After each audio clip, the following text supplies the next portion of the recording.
The Lord be with you. And with your spirit. A reading from the Holy Gospel according to St. Luke. Glory to you, O Lord. The angel Gabriel was sent from God to a town of Galilee called Nazareth to a virgin betrothed to a man named Joseph of the house of David, and the virgin's name was Mary. And coming to Mary, the angel said, "Hail, favored one, the Lord is with you." But Mary was greatly troubled at what was said, and pondered what sort of greeting this might be. Then the angel said to her, "Do not be afraid, Mary, for you have found favor with God. Behold, you will conceive in your womb and bear a son, and you shall name him Jesus.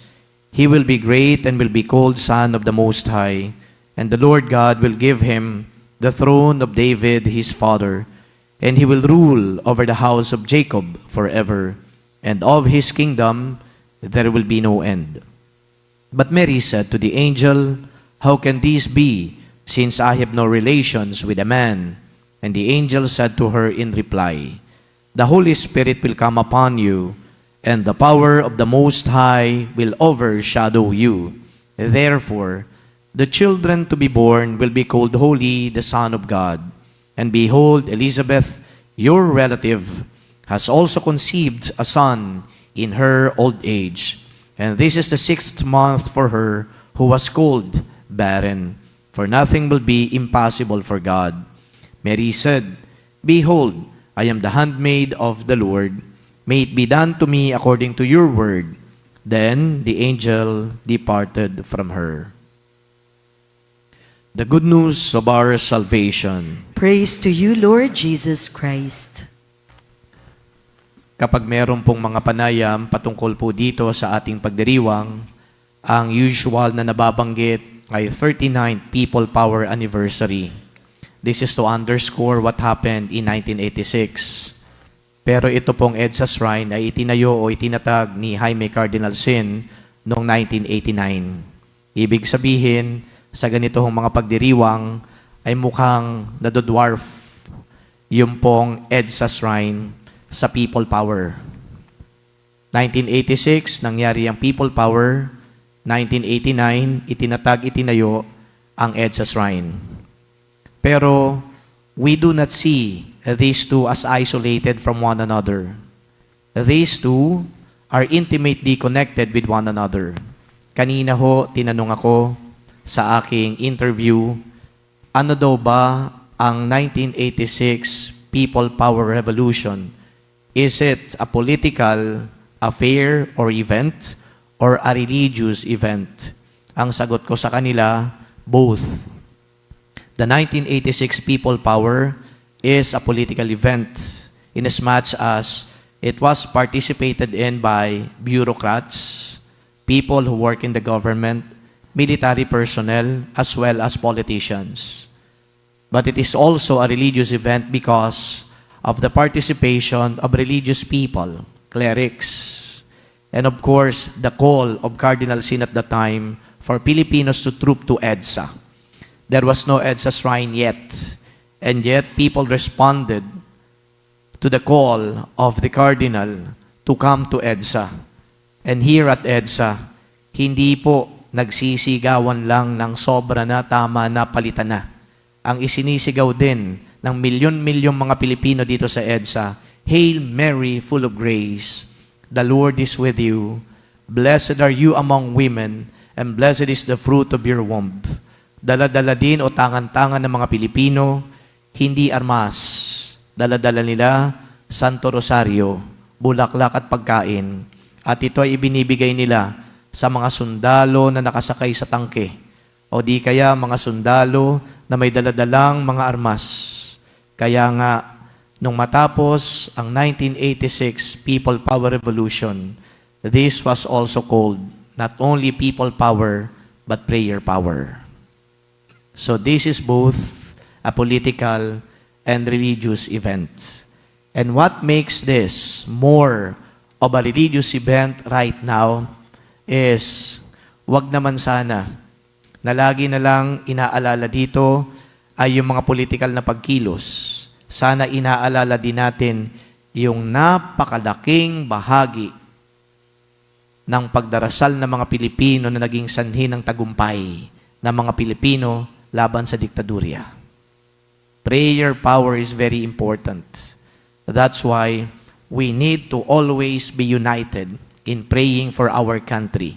If there is one lesson that we can learn from the 1986 people power, aside from the fact that we showed courage, we showed the discipline to be united against a tyrannical rule, nakita natin ang milyong-milyong Pilipino marunong palang magdasal.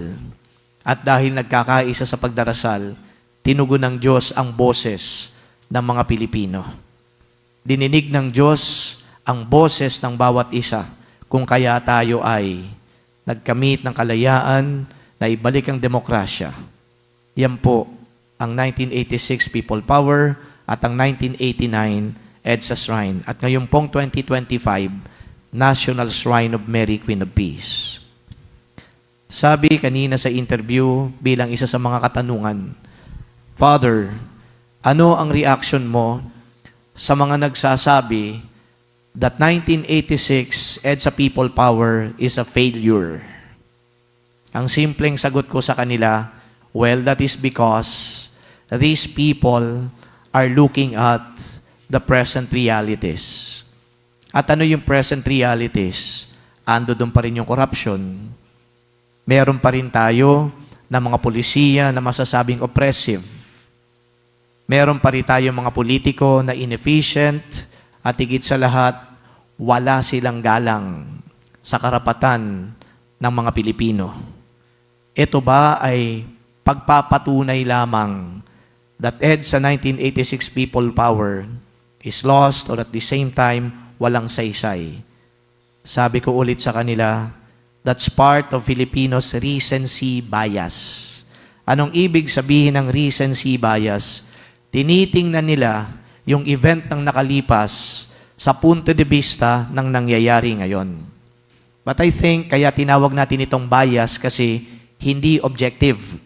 If you're going to be very objective about it, paano mo sasabihin na hindi matagumpay ang 1986 People Power kung napatalsik natin ang isang corrupt na pinuno?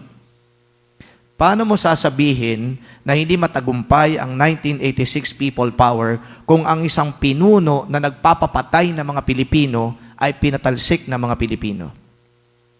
Paano mo sasabihin ng 1986 People Power ay hindi matagumpay kung ang isang corrupt, nagpapapatay na pangulo at pinuno ng ating bansa lumisan ng ating bayan? Kagagawan niya ng People Power. Paano mo sasabihin ng 1986 People Power Revolution na hindi matagumpay kung ang demokrasya at kalayaan ay ating nakamtan, na ibalik na tayo ay maging malaya? So noon, nakamtan natin ang lahat ng ito. Yes, unfortunately, years after, 39 years after, muli yatang nagbabalik ang mga inayawan natin noon. Sino ngayon ang hindi nagtagumpay? Yung mga taong kumilos noong 1986 o tayo na dapat sana na-sustain kung ano man ang mga gains at magagandang bunga ng 1986 People Power? Kung meron tinatawag na recency bias, meron din tayong tinatawag na forgetfulness. Kinalimutan natin na dapat nating labanan at tutulan ang korupsyon. But years after 1986, corrupt officials still abound. Inayawan natin yung isang pinuno na nagpapapatay, walang haba sa nagpapaaresto ng mga Pilipino na tumitindig at tumatayo para sa karapatang pantao. Years after, inihalal natin, iniluklok ang isang pinuno at pangulo, walang haba sa nagpapapatay ng mga tao. 1986 is a failure? I don't think so. Perhaps we can concretely say, we failed. We failed. We failed those who were instrumental in the 1986 upheaval. Eleksyon na naman. Ang tanong ulit kanina sa interview sa akin, ano ang lesson sa matututunan natin dito? Mga napulot natin at ngayong may eleksyon. Simple lang. To borrow a Jesuit process or program, sabi ko, yung discernment ng tao ay mahalaga. And what do I mean by discernment? Discernment means looking at issues, assessing the candidates, praying to the Holy Spirit. Yun po ang discernment para sa pagdedesisyon natin ngayong 2025 election. Baka nga mabago na ang mga isusulat natin o i-encircle natin ng mga pangalan sa balota. Discernment. And the church is very well doing that. Discernment. Pero ang tanong ulit na nag-interview, Father, do you think the church is still influential? Ang sagot ko, simple lang. There are facets of our life that the church is still influential. Maybe when it comes to spiritual matters, the church is being listened to. When it comes to moral matters, the church is being heeded. But when it comes to politics, well, I guess the church's influence is slowly waning. Pero ang tanong dito, dapat ba na magkaroon ng impluensya ang simbahan sa larangan ng politika? O di kaya, mas konkretong tanong, dapat ba ang simbahan nakikisangkot sa politika? Sa mata at sa pag-iisip ng napakarami sa atin, the church should never interfere with politics. And they are always going to use that constitutional provision that there is a church and state separation. Laging ganun. Samantalang, hindi naman din ang ibig sabihin ng church and state separation, ang simbahan ay dapat hindi nagsasalita sa mga nangyayari sa lipunan o hindi tumutuligsa sa mga maling ginagawa ng mga tao sa lipunan. That is totally wrong. Church and state separation simply means that the church cannot put up its own religion. That the church should also allow members of any religion, for that matter, to express and practice their faith. And third, that the state cannot use its funds in funding religious or churches projects or programs. Ganun lang naman. Kung tutuusin mo, yung provision nga na yan, proteksyon niya ng simbahan laban sa panghimasok ng pamahalaan o estado. But twisted minds allow the proliferation of an erroneous interpretation of this provision. Kaya tuloy ang nangyayari, ang simbahan minsan hindi kumikibo, hindi nagsasalita. Dahil pati yung simbahan mukhang napaniwala na ng ganong maling pananaw at pangunawa sa church and state separation. I emphasized during the interview a while ago that the church has a prophetic mission. And what is that prophetic mission of the church all about? It's all about the church standing up for injustices, for oppression, for corruption, against corruption. Yun po ang prophetic mission ng simbahan. If the church is going to be blind and muted amidst corrupt practices, oppressive policies, unjust practices, the church should not exist anymore because she is not true to her mission. Si Jesus, ando dun sa templo, tila baga nagalit, tila baga nagwala, pinalayas yung mga tao na nagbebenta ng mga hayop sa templo. Pati na yung mga money changers, ang focus lagi ng simbahan at ng mga pari, oh, that is a divine anger. But you know what? It's all about Jesus is standing up for corrupt practices and unjust practices. Lagi ko po itong sinasabi dito kapag ako'y nagbibigay ng homilya. Ano yung corrupt practices dito? Yung pong mga nagbebenta ng mga hayop doon sa templo, ang lagi nilang sinasabi, if you buy animals outside the temple, those animals will not be received by Yahweh because they are unclean. But if you buy animals here, yan ang mga hayop na tatanggapin ng Panginoon dahil yan ay malinis. Ang problema, yung piso mong mabibili sa labas, binibenta nila ng 50 pesos. Isn't it a corrupt practice? And Jesus knew that. Pag mag-aalay kayo ng pera sa templo, dapat yung denomination dito, shekel. Kasi yun lang ang tatanggapin ng templo. Pag ibang denomination, hindi tatanggapin yan. Pag nagpapalit ka sa labas, mas mataas ang palitan. Sasabihin nila, hindi yan katanggap-tanggap sa Diyos. Pag dito ka nagpapalit, mababa ang palitan. Kumikita ang mga pare. Yan ang katanggap-tanggap sa Diyos. Paano hindi magagalit si Jesus? Klaradong panloloko at pang-iisa sa kapwa. Unjust practices. Corrupt practices. Kailangan hindi makisangkot ang simbahan? Kailangan dapat pipi ang simbahan at hindi magsasalita? Dahil sabi natin, walang puwang ang simbahan sa larangan ng politika. You know what? If we leave politics to politicians alone, the country will be in disaster. But if we allow faith to renew politics, perhaps there can be peace and prosperity.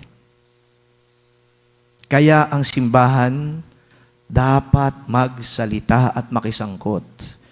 Hindi ko po sinasabi ngayong hapong ito that the church offers a panacea to everything that ails our country.